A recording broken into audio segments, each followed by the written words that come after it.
Most of you know that I grew up in a small town in Iowa, North Springs, that has a population of about 1,000 folks. And on Memorial Day, growing up, I remember my grandparents lived on Highway 18, and we would have a parade every Memorial Day. Now, the parade consisted pretty much just of the high school band, and back in those days, they would even have to wear all their wool suits and the big high helmets and the whole bit. And that would begin down at the school. And then after that, there were these guys. They were all guys, and they were trying to fit into these clothes that were, I don't know, had shrunk or something. I'm not sure what happened to their clothes, but they were trying to fit into these uniforms and hold flags. And I remember, and they would start the parade, and then it would be the high school band, and after the high school band would be Cub Scouts, and I don't remember the Girl Scouts ever being there, but Cub Scouts I remember, and some of the Boy Scouts. And so that was the extent of the parade. But in a town like North Springs, where everything else is shut down on Memorial Day, except for maybe the gas station was open for a while, a lot of folks turned out to watch the parade. So now my grandparents lived the beginning of the parade was on one end of town, and where my grandparents lived was on the other end of town. And they would march up the county road, and then they would turn onto Highway 18. So it was a big deal. We had law enforcement that was at either side to stop all the traffic that would be coming so why the parade could go and take its route. Well, I would sit on the front porch of the front steps of my grandmother's house, and I would watch as all these folks would go along, and it didn't make any difference whether it was a nice Memorial Day or if it was a wet Memorial Day. I don't remember any snow on Memorial Day, but I do remember it being cold.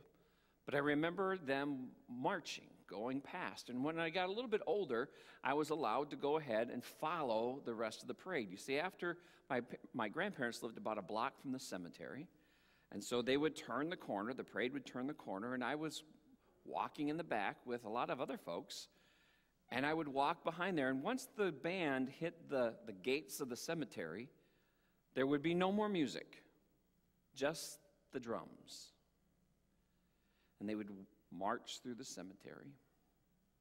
And I remember also I don't think she was marching to the parade, but there were some women. I know now that they are from the Legion, they were from the auxiliary. But the person that I focused on her name was Mrs. Daly. And I don't know why she always had the task of doing this, but Mrs. Daly always had that wreath. The wreath was full of poppies. They were, someone gave this to me do I have the other one too? This is how they are now, but do you remember the old kind? Oh, here it is. This kind, that are made of crepe paper. And Mrs. Daly was always carrying that crepe paper full of poppies. Now, really, that was a pretty tacky looking thing.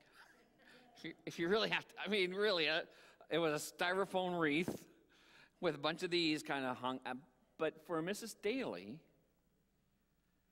she clung to that wreath like someone was going to take it away from her.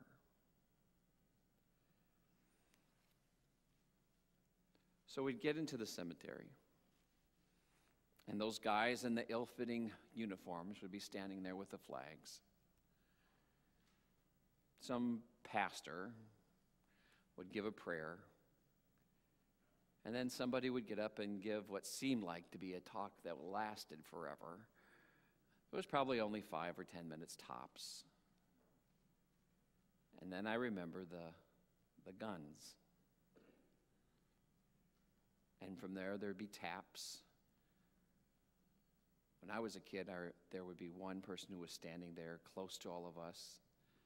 And then when that person was done with the trumpet, you'd hear taps echo from somewhere else in the cemetery. And then Mrs. Daly would come with that wreath, shaking, and kneel and put it in front.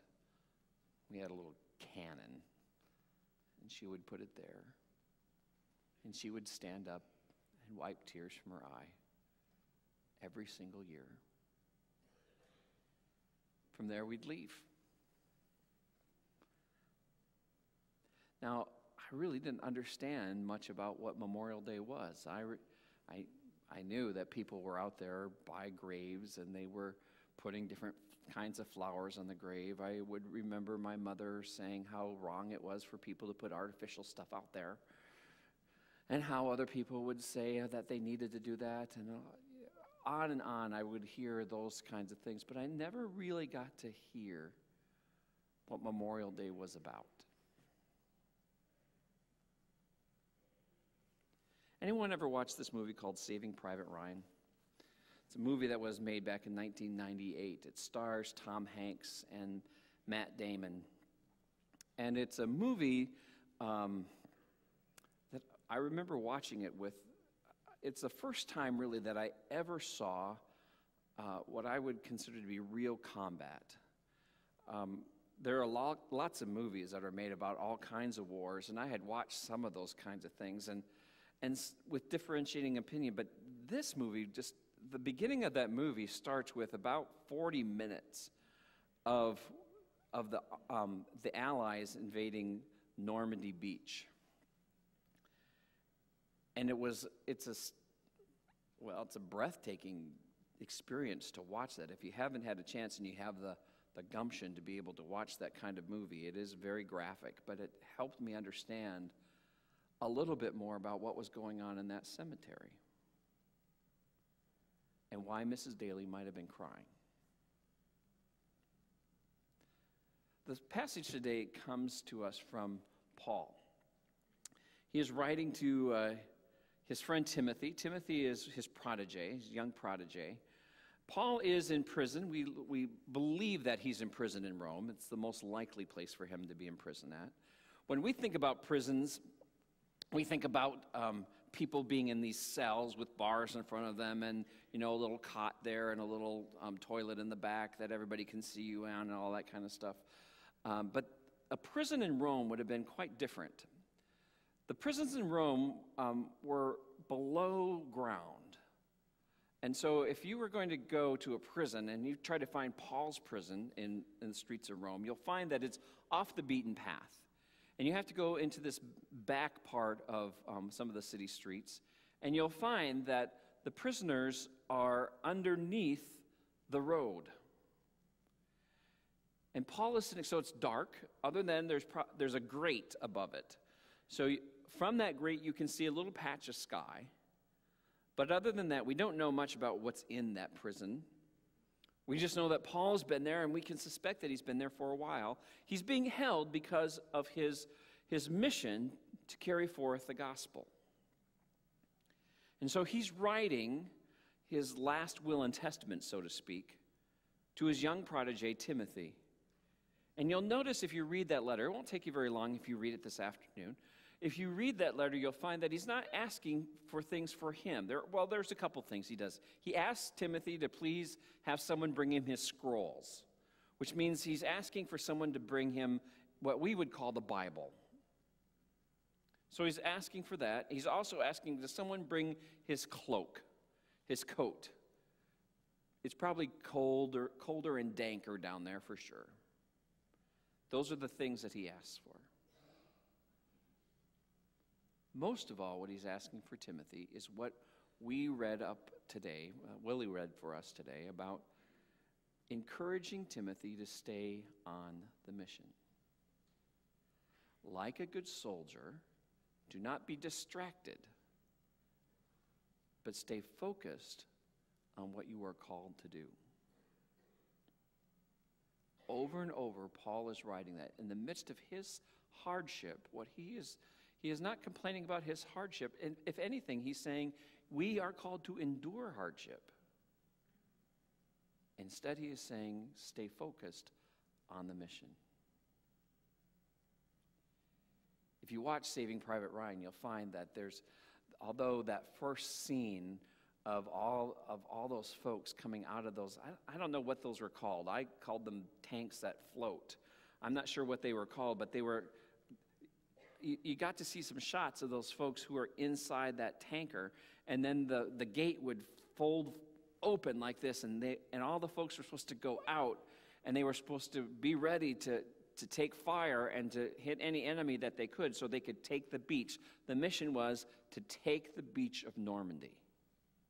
Now, I can't imagine being one of those soldiers in that boat, hearing everything that's going on around you, and then finally when that thing folds down, when that gate flops down, and you know that people on your left and on your right are no longer on your left or on your right, because they have joined literally hundreds of others who are floating there in the sea.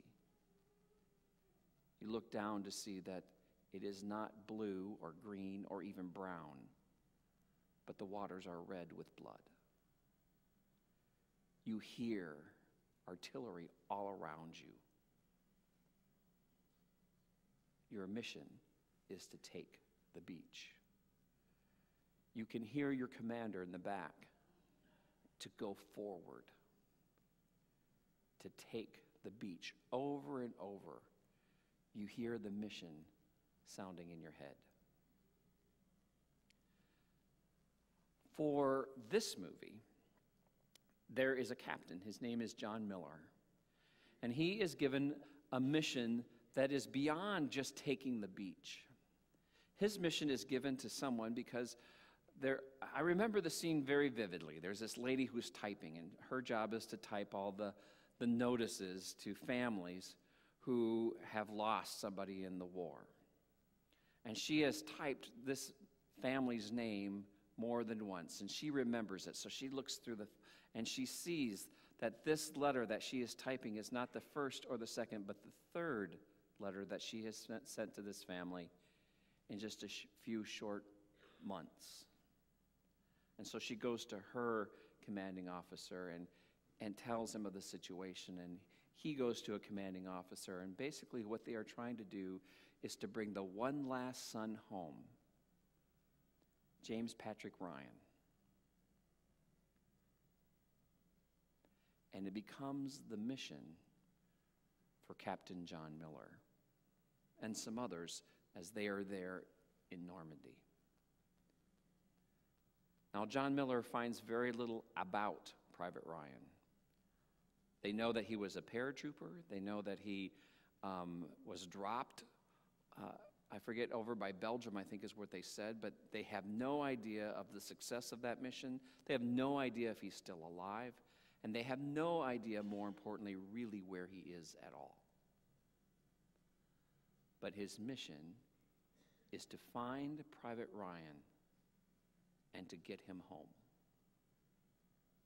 Now, I want you to imagine for a moment you as Captain John Miller, and you see the carnage that is around you. You hear the fighting that takes place all the time. You get to be distracted by those who are around you trying to help you carry forth the mission. And there are times when the people question, why on earth are we doing all of this to save this one private? Some of them want to engage the enemy on other fronts. Some of them says this is just a silly mission. We have no idea where this guy is. We have no idea if we're ever going to find him. We should get back to our own companies and join in the war and not be searching for this one kid. Those distractions are many. And even Captain Miller questions at times whether or not this is a valid mission. He doesn't understand it, but he knows he needs to focus on the mission to save Private Ryan. And so they go through all kinds of stuff. Eventually, they do find Private Ryan. That's what a movie's like, right? And Private Ryan learns about the deaths of his brothers. But he says, we need to fight this battle that's going on here. And so he tells Captain Miller, who has come through thick and thin, to try to take him back. He says, I am not leaving my brothers here alone in this place. And so, in the midst of that, Captain Miller fights alongside Private Ryan, protecting him from everything that he can. And it is Private Miller who dies there, and Private Ryan who goes home.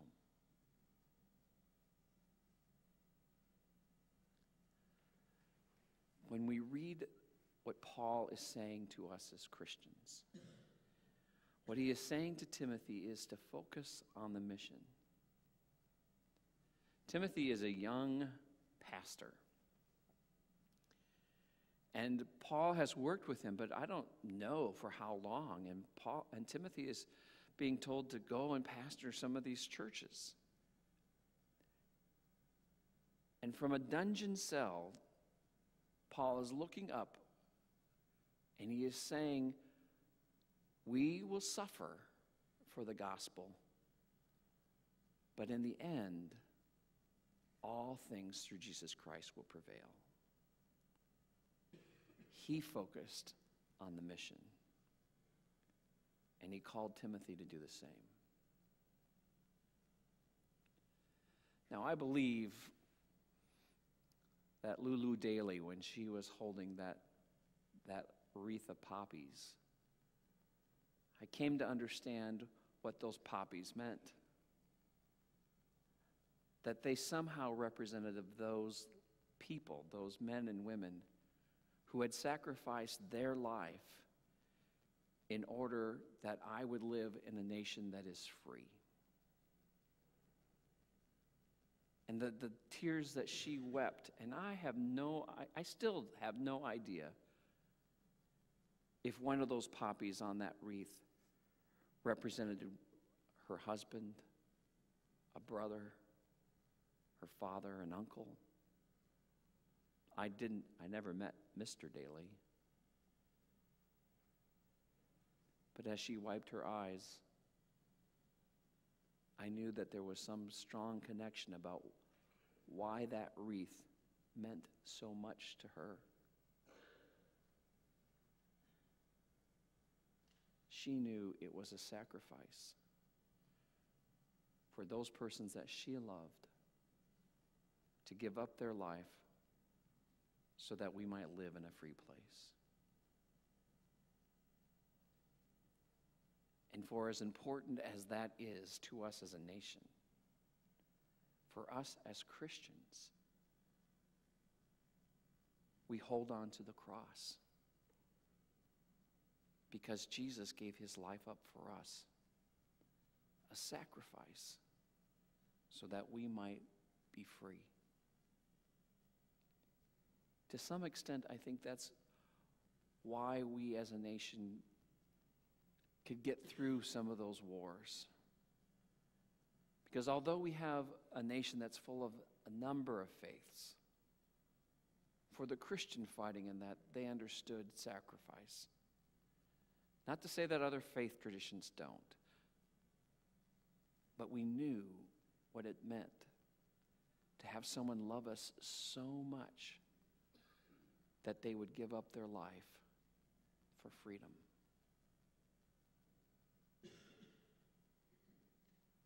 I remember Mrs. Daly today. She has, for a while, been somewhere in that cemetery now as a permanent resident, at least her body. But I understand her tears.